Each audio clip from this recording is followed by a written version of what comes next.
Ce soir, Christophe Amouriot et Jean-Marc Lallier se sont intéressés à ces seniors qui accueillent des plus jeunes chez eux pour un habitat partagé entre générations, une pratique qui se développe.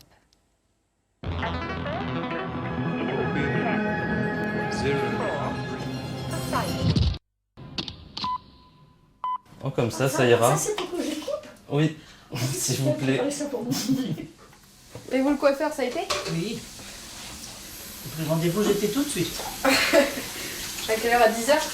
La cuisine, une pièce centrale dans un appartement et plus encore quand on le partage. C'est le choix qu'a fait Lucienne qui accueille chez elle Lise. C'est le cas aussi de Françoise qui héberge Arthur. Toutes les deux sont des adeptes des habitats partagés entre générations. Un phénomène qui se développe depuis une dizaine d'années. Et les plus demandeurs sont avant tout les étudiants. Ils y trouvent une formule imbattable sur le plan économique. J'ai un tout petit revenu, du coup, pas avoir besoin de payer son loyer, ne pas se préoccuper de ça, c'est quand même pas négligeable. Là, j'ai pas à travailler en même temps, je peux me concentrer uniquement sur le concours. Et dans le budget d'Arthur, le calcul de son loyer est en effet rapide, il est de 0 € par mois. Il y ajoute quand même l'adhésion à l'association par laquelle il est passé pour trouver son hébergeuse, c'est 250 € pour l'année. Mais pour cet étudiant qui prépare un concours d'éducateur spécialisé, il n'y a pas que l'argent qui compte. C'est un peu un acte militant parce que je me dis que de nos jours, les deux générations qu'on représente, moi et Françoise, on ne se côtoie pas tous les jours. La formule n'est bien sûr pas sans contrepartie. Pour bénéficier de sa chambre chez l'habitante, Arthur s'engage à être là chaque soir et chaque nuit, un week-end sur 2 et la moitié des vacances scolaires. Je vais chez le dentiste. À tout à l'heure. Une présence plus que rassurante pour Françoise. C'est surtout pour m'assurer la nuit. Parce que j'ai souvent des malaises d'asthme et de choses comme ça. C'est une aide de ne pas se sentir tout seul. Puis pour mes enfants, ça les rassure beaucoup que je ne sois pas toute seule. Pour Lise et Lucienne, c'est dans le cadre d'une formule dite amicale que se déroule leur cohabitation. Il y a toujours la cotisation annuelle à l'association pour l'étudiante. Elle doit y ajouter une participation aux charges, ici 65 € par mois. C'est plus cher que pour Arthur, mais il y a moins de contraintes. La seule obligation, c'est dans la semaine de rentrer chaque soir, pas trop tard. Ah d'ailleurs, je sors jeudi soir. La maman, elle va pas être d'accord, je pense. On ne peut pas lui dire. Non, on va pas lui dire. C'est notre secret. C'est une compagnie, quand on est tout seul, on a besoin de quelqu'un. Puis le temps passe beaucoup plus vite quand on a quelqu'un avec soi.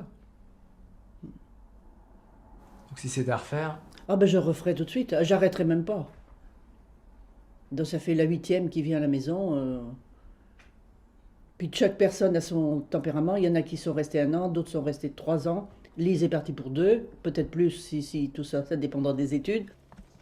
Réussir ses études dans les meilleures conditions, une priorité pour Arthur comme pour Lise. Et dans ce domaine, partager un appartement avec une personne beaucoup plus âgée que soi, ça permet de trouver une certaine sérénité. Quand je suis arrivée à Nantes, j'avais 17 ans. Et je me suis dit, bon, je peux encore partager mon logement, faire une coloc. Mais j'étais pas forcément pour quelqu'un de mon âge, parce qu'il faut quand même s'entendre, il faut quand même être sur le même rythme, parce qu'on le sait, on est étudiant, on travaille, mais on fait aussi la fête. Donc si on est avec quelqu'un qui fait la fête tout le temps, c'est vrai que c'est pas évident. Bonjour, bonjour, ça va bien? Ouais. Jean-Françoise. Ambiance quasi familiale pour cette visite chez Françoise d'Erwan. C'est grâce à ce responsable de l'association N'entre nous qu'elle trouve chaque année un nouveau candidat à la cohabitation. Des candidats toujours plus nombreux.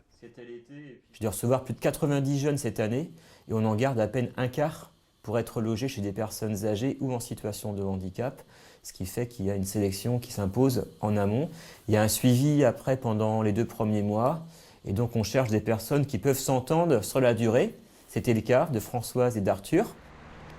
Et une fois sortis de l'appartement, nos étudiants vivent leur vie, mais l'esprit d'entraide et de partage entre générations n'est jamais très loin.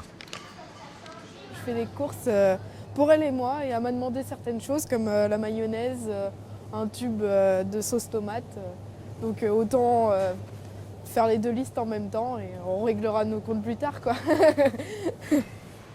Au fil des rayons, le panier de Lise va donc se remplir, un peu pour elle et un peu pour Lucienne. Sur la liste, beaucoup de salé et un peu de sucré quand même. Ah, ça c'est pour moi, les M&M's. Mais bon, j'en passe de temps en temps à Lucienne quand elle est sage. Qu'elle soit conviviale ou active, la présence d'un jeune n'est pas prévue pour remplacer une aide à domicile, par exemple pour le ménage ou la toilette. La priorité, c'est bien la convivialité et le partage, par exemple autour de la compote de Lucienne. Ouais, c'est ça. Puis des trucs comme ça, on les partage parce que moi, la quantité de compote, je n'aurais pas pu la manger toute seule, alors on partage. Mais pour elle, ça lui permet de manger autre chose quelquefois que de la conserve. Les formules peuvent varier selon les associations impliquées dans ce secteur très porteur au vu de l'allongement de la vie, mais il reste dans un certain flou. Beaucoup demandent des textes clairs pour l'encadrer. En attendant, la recette de ces cohabitations qui traversent les âges semble convenir à ceux et celles qui y ont déjà goûté. Avec la cannelle, c'est bon.